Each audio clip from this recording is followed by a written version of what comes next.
Ndakuramukije kaze mu kiganiro ijambo rizima, ikiganiro kigufasha kumviriza ijambo ry'Imana igice ku gice, igitabo ku gitabo. Uri kumwe na Oswald Nshimirimana. Imana iguhezagire.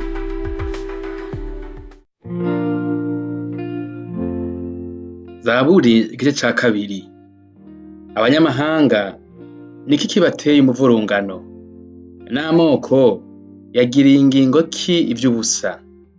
Abami bo mw'isi baragomoye, n'abakuru bahurije ingingo hamwe kurwanya Uhoraho n'uwo yarabanuje amavuta.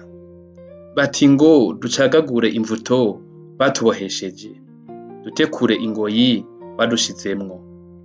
Umwe avyagiye mw'ijuru azotwengera mw'ijigo, Mwami Imana azobakengera. Maze azobabarirana uburake bwiwe, azobateza ubwoba, uguhambara kwiwe gukomeye. Ati ni jewe niyimikiye Umwami wanje kuri Siyoni, umurwa wanje wera. Ndavuga rya jambo rishinzwe. Uhoraho yarambwiye ati urubura bwanje uyu munsi ndakuvyaye.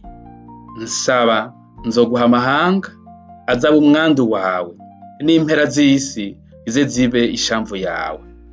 Uzobavunaguza inkoni y'icuma, uzobamenagura nk'ikibumbano. Noneho rero mwabami nimuce ubwenge, abacamanza bo mw'isi nimwemere kugirwa inama. Musabe Uhoraho mwubashe, munezeranwe guhinda agashitsi. Mugumbire urya mwana kugira ngo ntarake, namwe mugahonera mu nzira, uburake bwiwe bwoca buziriringa.